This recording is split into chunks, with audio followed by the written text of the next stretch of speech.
Welcome everybody to the society, and a very, very big welcome to Luang Por Ajahn Sumedho. Now, Ajahn Sumedho disappeared very quickly in 2010, and it all took us a bit by surprise, and we didn't get the chance to really say thank you, and for all the enormous work that he did for Buddhism in this country. It just slipped away to Thailand and vanished. But here he is with us tonight. And I must say, when I first met Venerable Sumedho as a young, interested Buddhist, what really struck me was the directness of the teaching and the immediacy of what he was saying. And it just, all of it struck home. And he managed to talk about Buddhism in a way that was completely natural. And I think all of us felt that, not just the liveliness in it, but it was really the immediacy of the teaching that came straight across. And I think all of us felt of him and saw him as something of a hero for us, because we were talking the talk, and he was walking the walk. Anyway, but it's very good that he's walked the walk to be with us tonight, and so he hasn't been terribly well. So anyway, thank you so much for coming. Thank you. Thank you.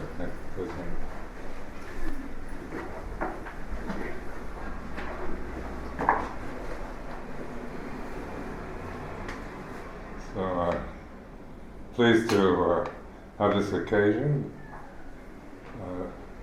I've been to the Buddhist Society for many years, and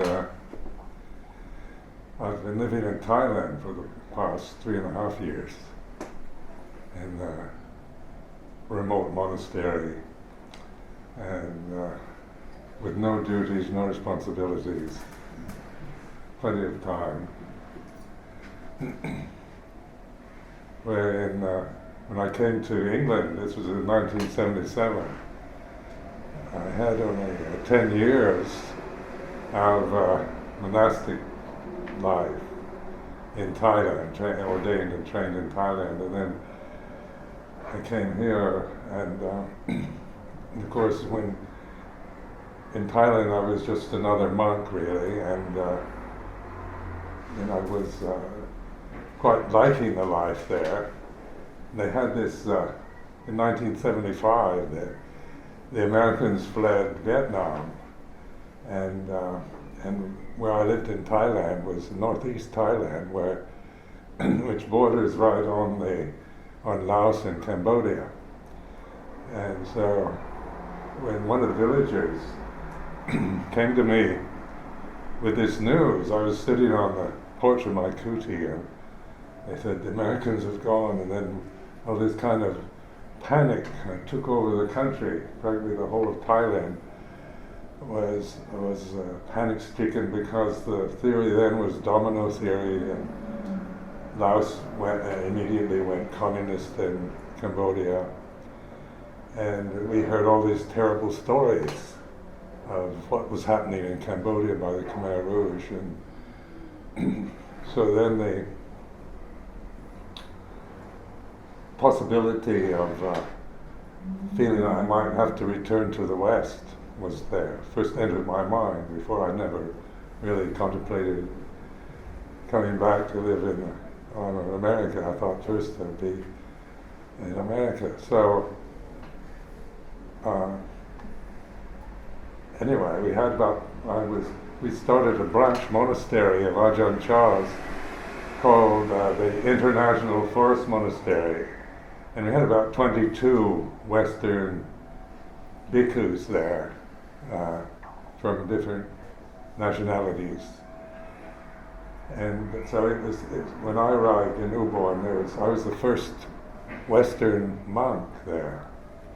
So it was during the Vietnam War, and there was huge American Air Force presence in Ubon at the time, because it was easy for bombers to fly from Ubon and bomb Hanoi.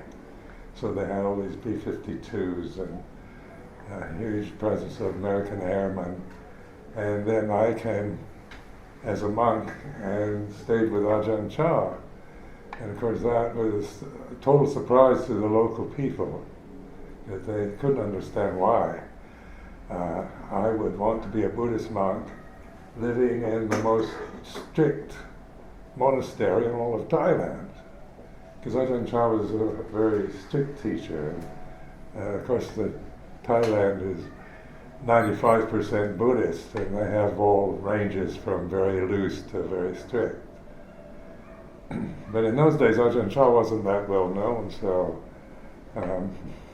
in the expatriate community in Bangkok, which I lived in for 6 months, nobody ever had heard of him. And so I just discovered him by chance, and came to, I realized that this was a good teacher and that I would stay with him.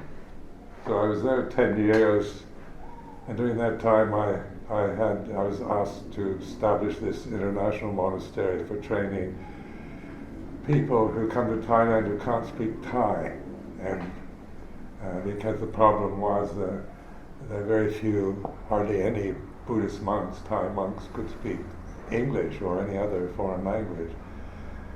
So I became a translator of Ajahn Chah for several years, and then he sent me off to establish a special monastery for training Western or people who speak English who come to Thailand.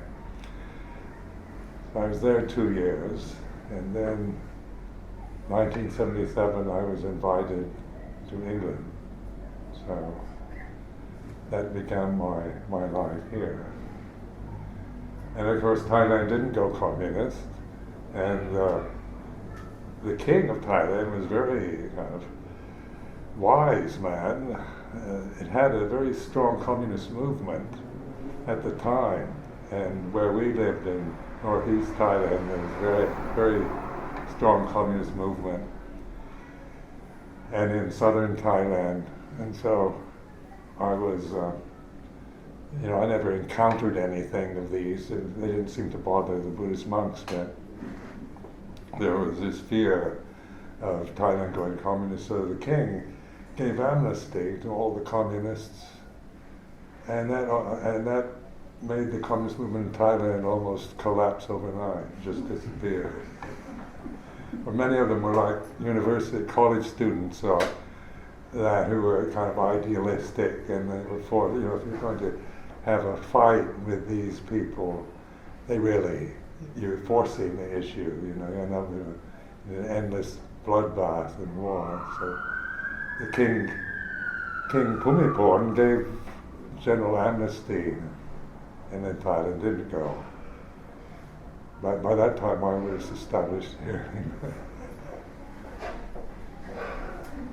The thing about the Buddhist teaching, that's so applicable to the present way of life is the basis of it, because we're at a time where we have so much information, we have freedom, we can choose religions, we can choose not to be religious, we can call ourselves atheists or agnostics or anything. Nobody really cares anymore in a country like this. It's incredibly tolerant towards other religions. So, and yet the problems are in the modern affluent society is that with all its supposed securities and privileges, people are still suffering, and they have more time to think about themselves and become obsessed, worries about the future, about regrets about the past, and it goes on into an endless scenario of fears and regrets and anxieties, worries that become obsessive. And why do we have such problems now as alcoholism and drug addiction? Because, that gives a moment of way out of the general anxiety that haunts modern life. And you see this everywhere, in every affluent country. The suicide rates and so forth rise, alcoholism, drug addiction, suicide. Why? Why? Because, you think if you had the security that most people want, they'd be happy, but they're not. And the Western world is about looking for happiness, finding happiness. So, and running away from suffering. It's like there's something wrong with suffering, and we've got to get rid of it and find happiness. And so this problem, of course, it can never be resolved, because the realm that we're living in is really about birth and death. And death is what we're all going to experience in the future. Birth, we're already here. And between birth and death is the Buddha's way to enlightenment. So between those two extremes, you were born, right now you're breathing, conscious human being sitting here, and the future is, the physical form is death. And so the enlightenment then is awakening to the realities of our existence. It's not, most, when we're born, when a baby's born, it's innocent. It has no perception of itself as being English or Thai or boy or girl or high class, low class or whatever. It has no personality as such. It doesn't have an ego. So it's pure consciousness and form, human form that's conscious. It has instinctual intelligence, knows how to let you know when it's hungry and tired and so forth. And then it's programmed by usually the mother and the parents and the family and the society and so forth. We get our messages about what's right, what's wrong, what's true and false, what a good boy, a good girl should be, and what a bad boy, bad girl. And we get punished and we get rewarded accordingly. So this is a conditioning process. But very few are ever encouraged to observe anything. They're merely caught in the programming system, the conditioning system of culture, social identity, and political identity, religious identities. And sometimes without, some are quite good, some aren't. But they are conditions that we acquire after we're born. They're not part of the natural world. They're kind of artificial things that human beings create. Our language, people speak different languages, but they're all created by human beings from a need to communicate with each other and agree on certain issues or whatever. So we are caught in this realm of ignorance of Dhamma. And then in the Theravada school, this is about the ignorance of the Four Noble Truths. So the Buddha, his first sermon after he was enlightened was the Arya Satya, four Arya Noble Truths. And so let's contemplate.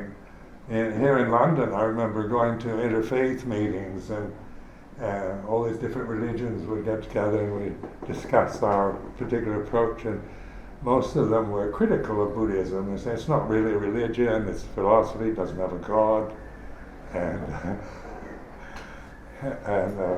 So it gets, you start thinking, what is Buddhism? Is it religion or philosophy, psychology, science? And I began to realize it fits all those categories. It can be religion, it can be philosophy, psychology, science. And why is that? Because the Buddha took that which none of us want, which is suffering, dukkha, and put that in a different category, called it a noble truth.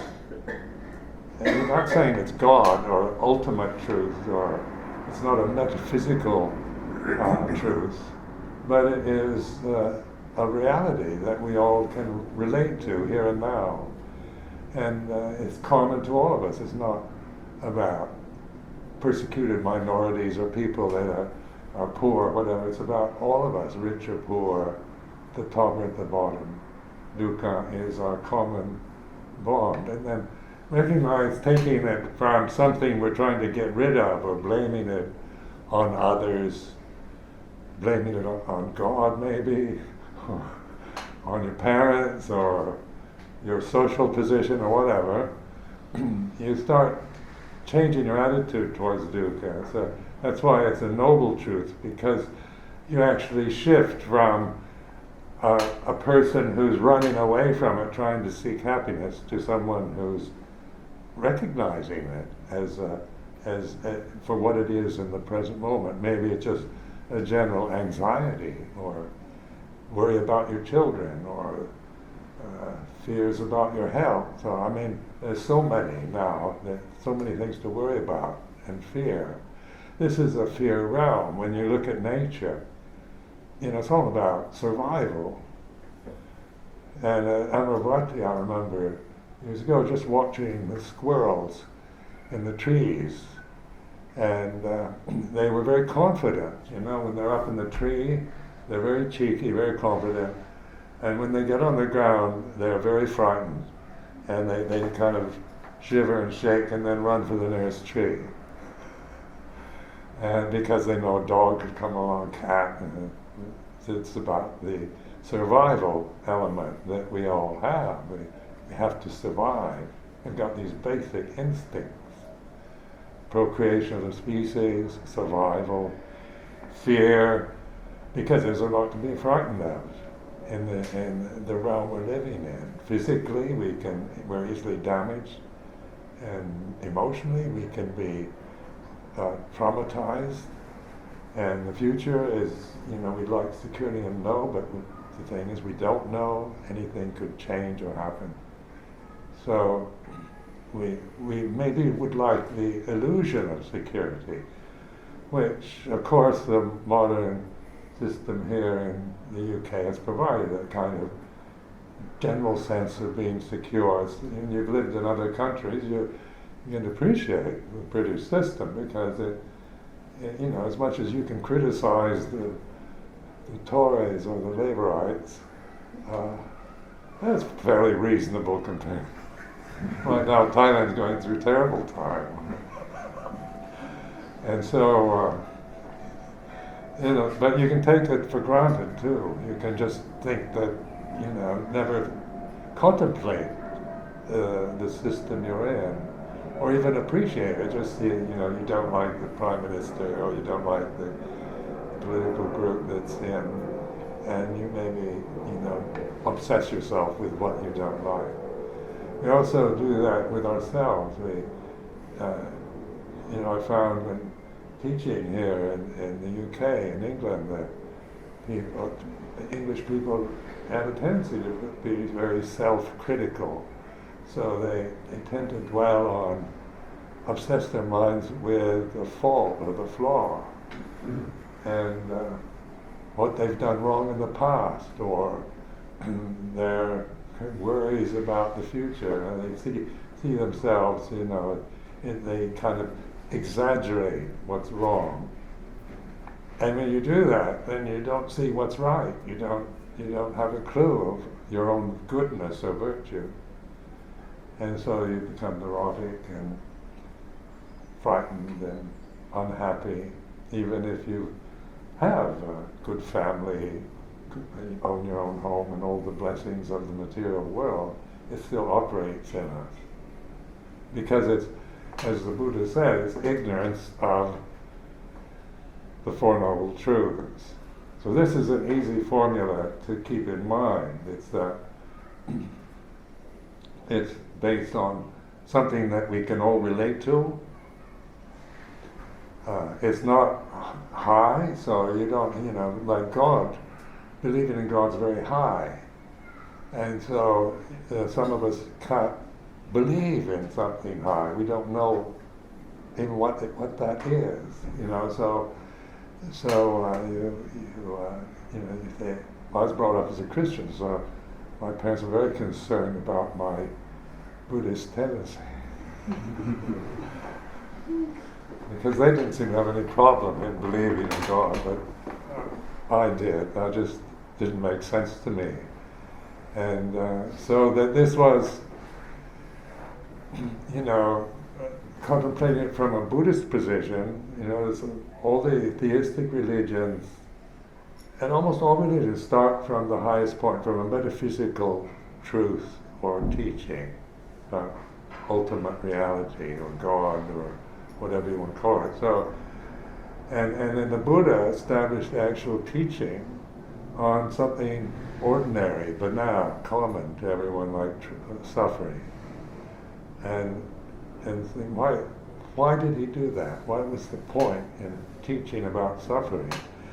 Because then the system begins to manifest, you know, that if you change your attitude towards it and start recognizing your own feeling of discontent, not trying to criticize or yourself or others or make it into a problem, but just recognize it. So to do this, it's calling on more like an intuitive awareness. It's not analytical. It doesn't matter why you suffer, why you're angry, why you're worried, why you're discontented. The Buddha never answered questions about why. And if you know, it's not why, but it's the way things are, the Dhamma. So suffering is like this, is not saying that there's something wrong with it or that we shouldn't have it, but it's a truth that we can all recognize quite easily. And in that recognition, then we're looking at it rather than trying to blame it on somebody or get rid of it. That's the shift that's so important, is to change your attitude from somebody who's looking for happiness, security, peace and joy and love and all the rest, to being able to look at suffering as you're not from externally, like we can feel sad or compassion for all the problems of the world, people that are caught in war zones and whatnot. But that's not the noble truth. The noble truth is about here. So Luang Por Chah Ajahn Chah was always pointing here to the world begins and ends here, and then he point to his heart. So that's the direction, we look out, we look at all the problems in the Middle East and in Ukraine and all over, and we're trying to solve all these problems by doing something about them. But we think we should, and it should, they should become like us, democratic and free.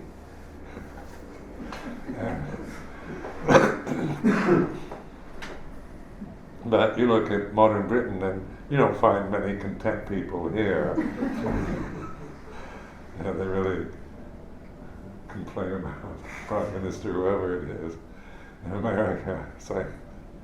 And it's always just, you've got democracy and rights and all that. But still, even if you get all the rights you want, then kind of incorruptible democracy, you still have dukkha. There's no way out of it. So it's a noble truth to utilize, to observe, rather than to keep denying or trying to destroy or blame it on others or blame it on yourself. So this leads to the second noble truth about the arising or causes of suffering. So it'd be a pretty depressing teaching if everything is just suffering and grit and bear it type of philosophy. It's not that. It's called an Aryan truth. It's something that is high, something beautiful to look at. Look at suffering, because that will lead you to the causes of suffering, which is this blind conditioning we have, where we just creatures of habit.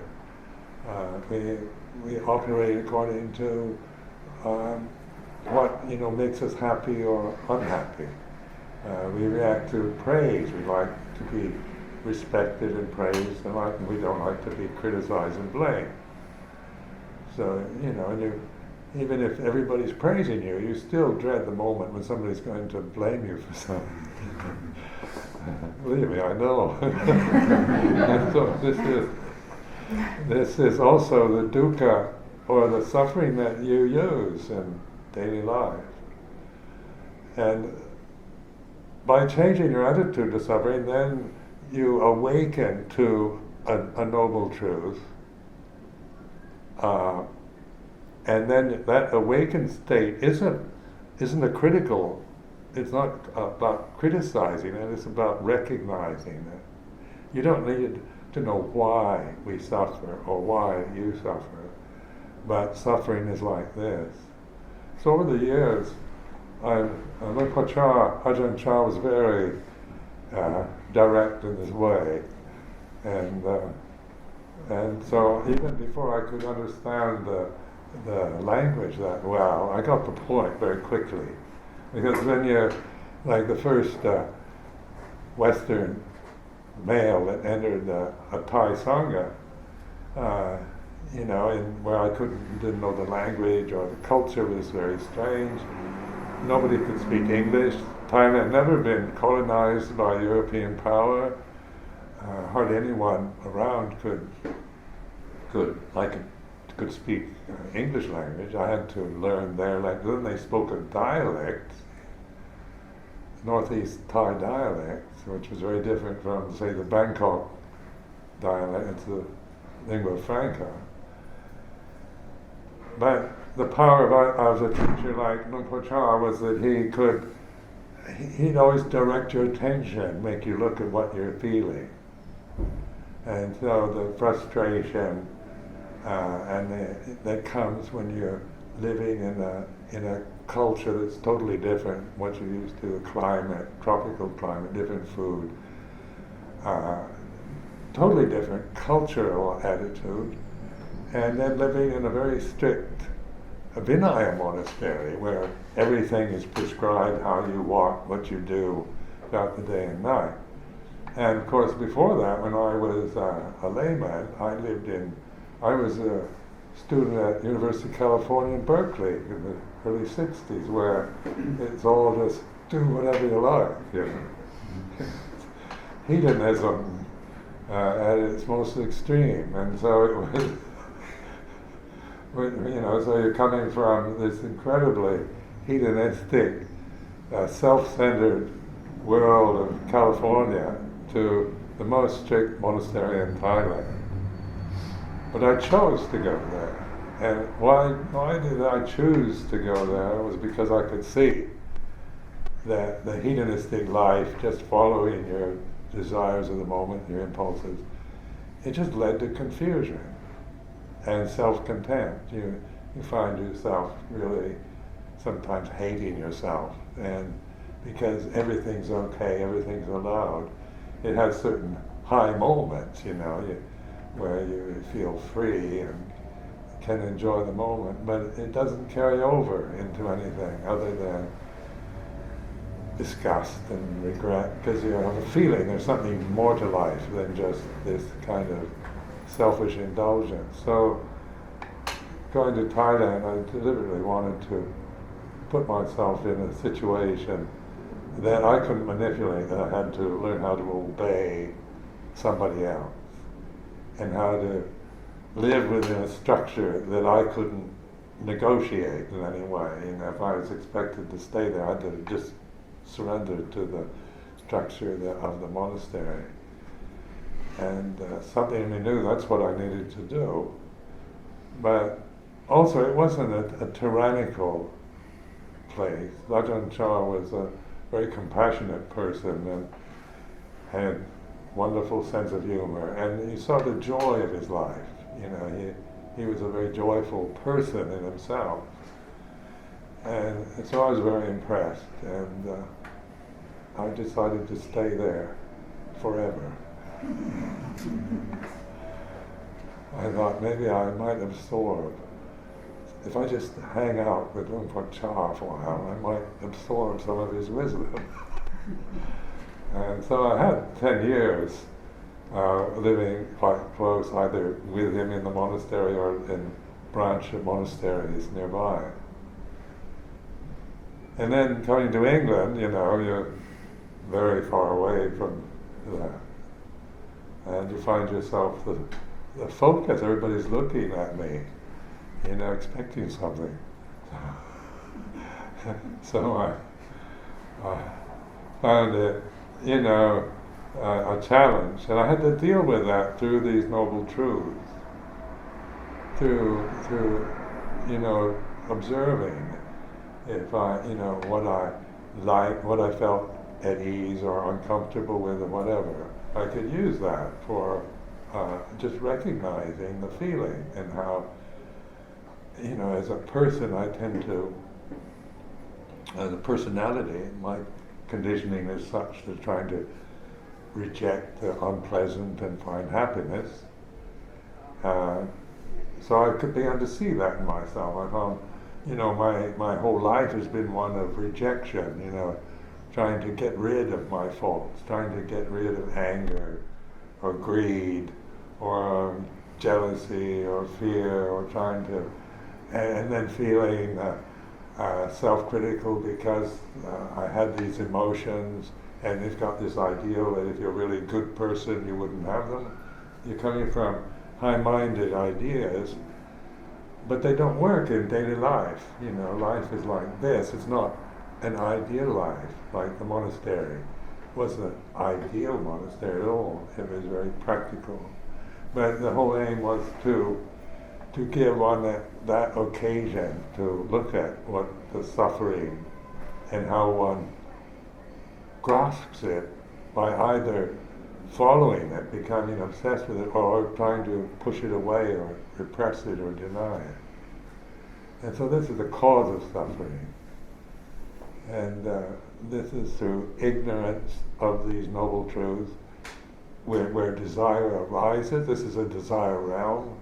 Desire is natural to this realm. This is a realm of, we wouldn't be here if there wasn't desire. And so it's not trying to get rid of desire or criticizing it, but recognizing. So the Ajahn Chah said, he used this mantra about developing this awareness, mindfulness around Bhutto, which is Buddha's name, in a kind of mantra style. So like they could use it for like just chanting to calm the thinking mind down. But it's also like translated into the knowing, the ability to know dukkha. And that knowing then is not a critical function. It's not like, this is my dukkha, it shouldn't be like this, who's to blame? It's written that dukkha is like this. So then you're exploring the reality of our own consciousness, which is, you're born, like a baby's conscious. We're all conscious here. And then that consciousness you can't claim it as a personal thing. It's not like mine. It's where it unites us all. We're all experiencing consciousness in the same way.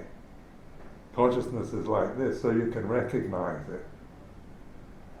And then that is like intuitive awareness, or Bhutto, knowing the way things are. And so then the Buddha emphasized that all conditions, all phenomena is impermanent, arising, ceasing. And so over the years, this has been my meditation, just so that over the years, you get the point quite quickly to understand the ideas of it, but to actually integrate it into every aspect of your life is like real, what they call real meditation. or in Pali they use the word pavana, developing, cultivating this so that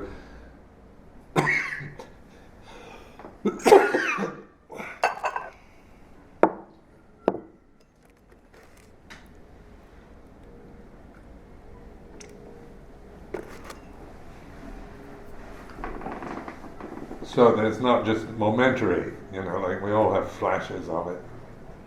And we use it all the time, and across the street, you know where you're at. It's not a time to criticize the street or anyone on it. Find a safe way across. And coming here this evening, the driver, Jan, was admiring his ability to be very mindful while driving this big van. Crowded streets of London. So he already was mindful, but that's on a particular situation where it's necessary.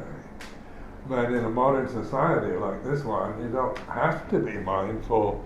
You go back to when you're driving a car, you're naturally mindful.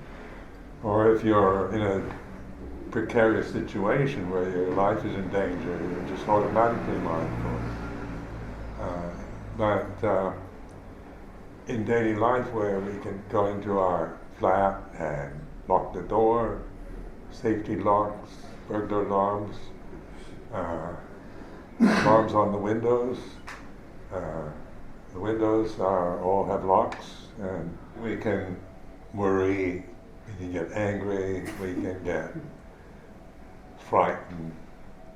We resent things. We can carry resentments from 20, 30 years ago into our nice, comfortable flat.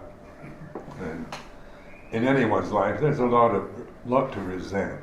It's not like something wrong, but when you think about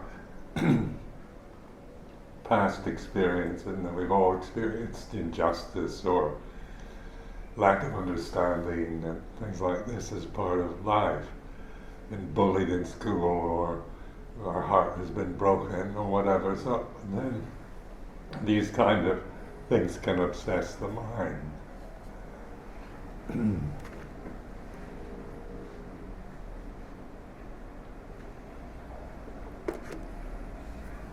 So like that's why modern life is, Desmond and I were talking about the mindfulness movement. And this is the catchword of the day. And suddenly they've discovered it. 20 years ago, I never heard psychotherapists using it, or it was all, I was even criticized for teaching it, I remember.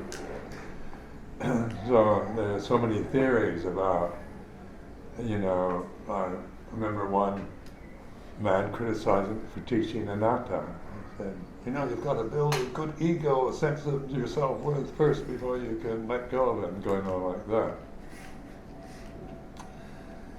And so mindfulness is, you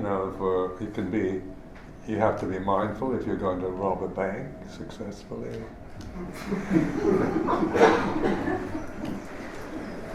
If you're planning to kind of murder somebody, it pays to be very mindful about to do it mindfully, and so forth. So that isn't just related to enlightenment, but there is a point just to recognize how much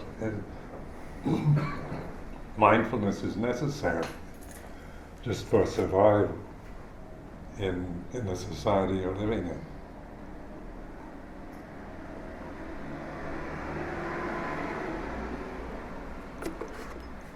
And that's so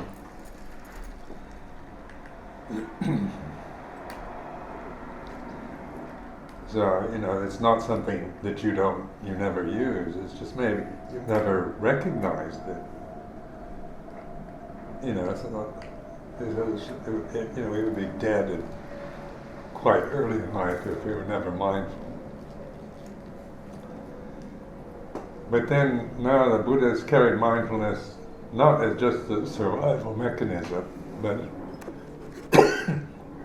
to get something out of this life, out of this mortal body and the world around us.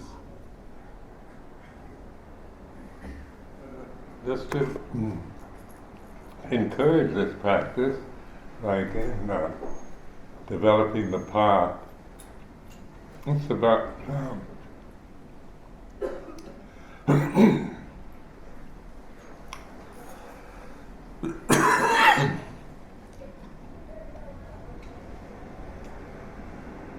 I've been quite ill last week.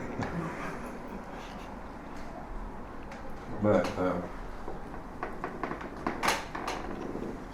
it's about using virtuous, like the Buddhist path is established in generosity and in morality. Even for worldly happiness, like in Buddhist monasteries in Thailand, they may not teach bhavana or meditation. They certainly encourage generosity. Thais are very generous people. They want to, we're very, very well supported there.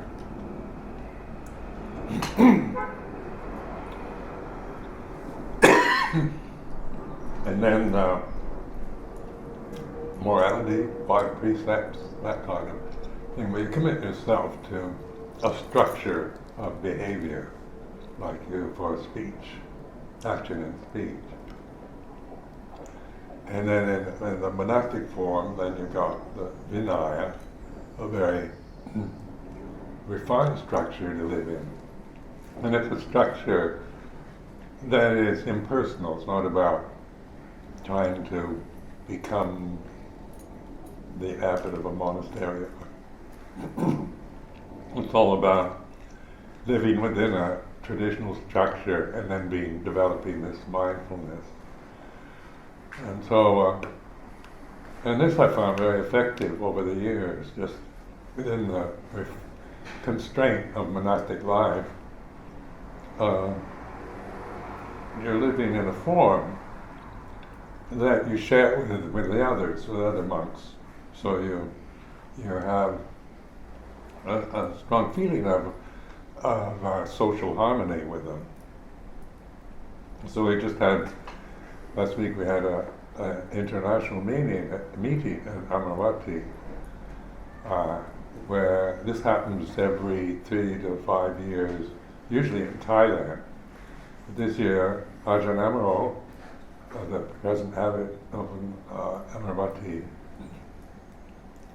volunteered to sponsor it there. And there are about 80 monks from all over the world, usually heads of monasteries, branches of Ajahn Chah's monasteries. So it is, this kind of tradition has grown considerably over the past 45 years. And now, there's even more requests for monks to live in various other places. And so, but the aim of the monastic life is not to spread Buddhism, but to cultivate, develop this awareness in daily life. And so, the third noble truth is about the end of suffering, the cessation. And so if you're mindful, if you're willing to observe suffering and be patient, like the thinking process moves very fast, but that emotions linger. And so this is where, when one's observing suffering, be patient, let it be what it is. Don't try to do anything with it. And just bear with the feeling. And the awareness of the feeling, the lingering sense of insecurity or worry or anger or greed or any form of emotional experience. If you're willing to see it as a noble truth and be patient with it, it will cease. You can observe its absence. Here, you see it here.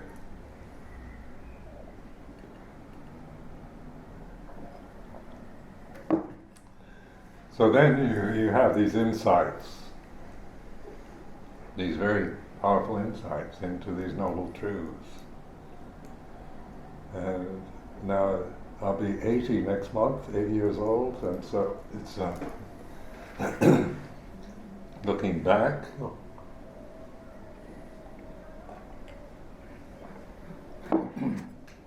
I feel incredible gratitude, because I think this life is, I've had the best opportunities I think anyone could have in having, meeting Buddhism in the beginning. It was in the 1950s, when hardly anybody, knew in America, just one of those funny Asian religions. and then it started growing with in San Francisco with the beatnik, and only there were fads and so forth. But they all led to, many of us started out maybe because it was interesting, like Zen Buddhism was interesting to me, just because it wasn't telling me what to think or what to believe in, and so I found that fascinating.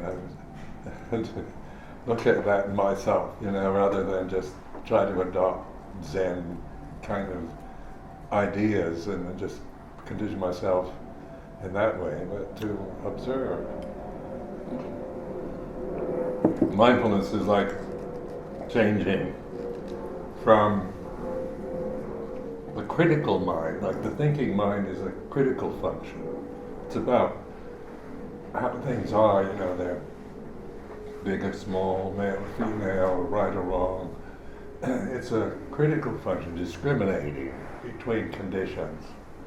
And then the intuitive awareness, or mindfulness, or wisdom, is not discriminating, it's discerning the presence and absence of conditions. So regard consciousness as it's present here and now, and then your own emotions and thoughts arise and cease in consciousness. So you have love and hate, happiness and misery and fear, and your different memories coming and going in the consciousness. But if you are mindful, then you rest in the awareness, consciousness and awareness. And you change from just an ignorant person following desires to being a knowing being, knowing Dhamma, knowing the way things are. All conditions are impermanent, what arises ceases. As simple as that. And then I take it through to, what you see.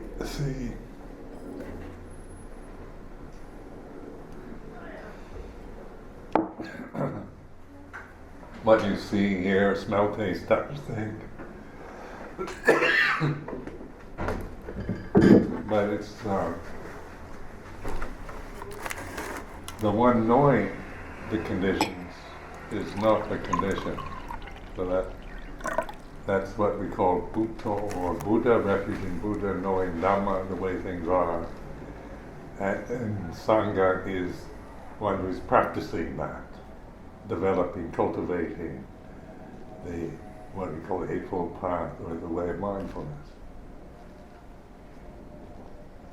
So it's, in itself, it's I consider it a perfect teaching. I've used it 45 years. So, it's, I have no doubts about its effectiveness. And so, mindfulness without that, it's part, mindfulness will open a whole different way of looking at things.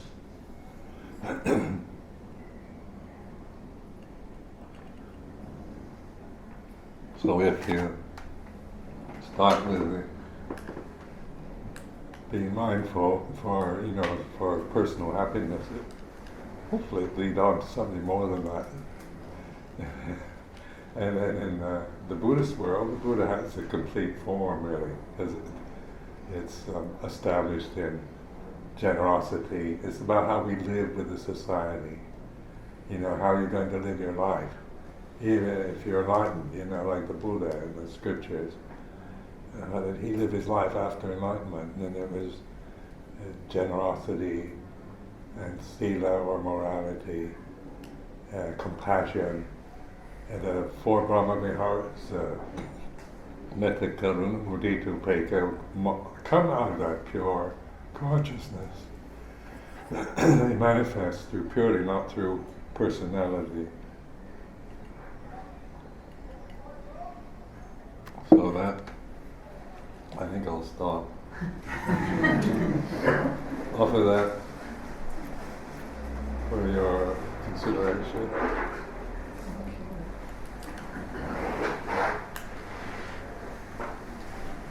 Do you have time for a question or two? Try. A question from the floor.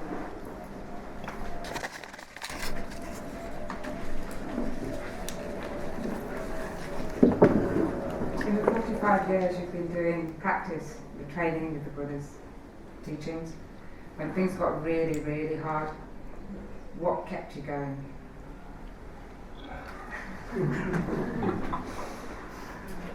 Well,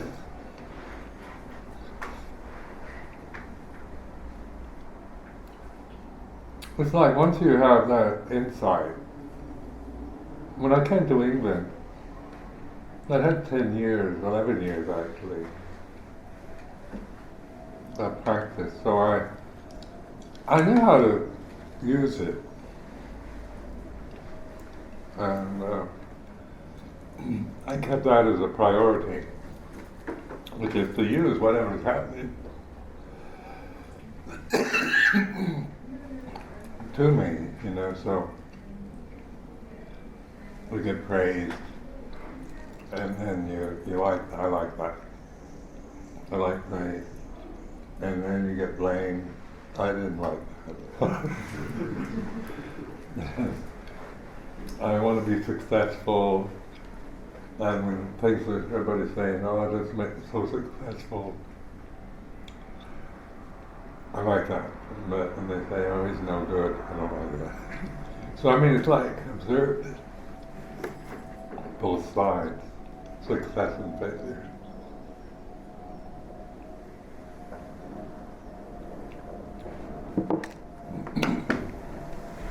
And just trusting yourself, more confidence in yourself, your ability to be mindful. Because that's what I see is the big problem with people, is that they're always looking for verification from outside, from a teacher, from a book, or from a website, or whatever. Am I doing it right?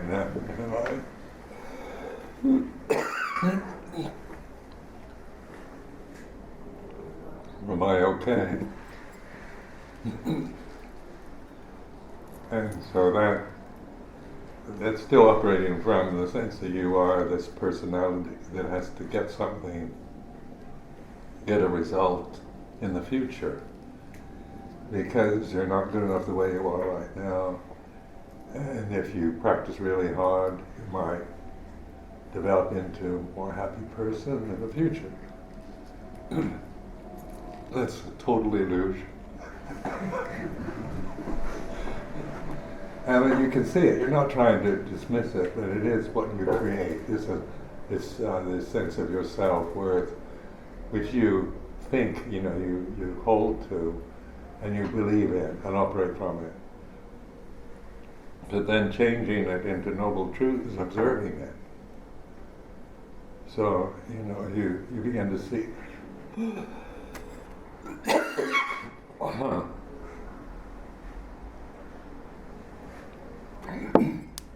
Giving into, more, you just have to be with this mindfulness, be it yourself, rather than someone who's trying to get it. Your thinking mind will always give you that impression that you've got to get it. You've got to practice hard and cultivate it and get rid of your defilements. And so that's the thinking mind. The wisdom consciousness it sees that as a condition arising and ceasing.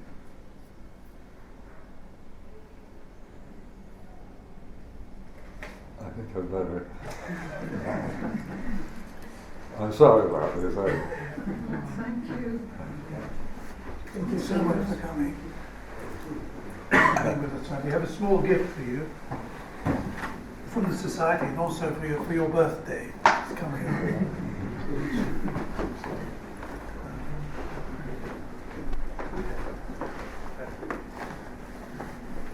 Thank you very, very much for coming.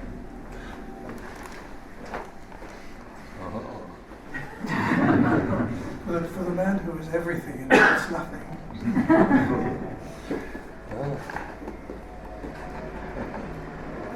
Thank you very much. And this is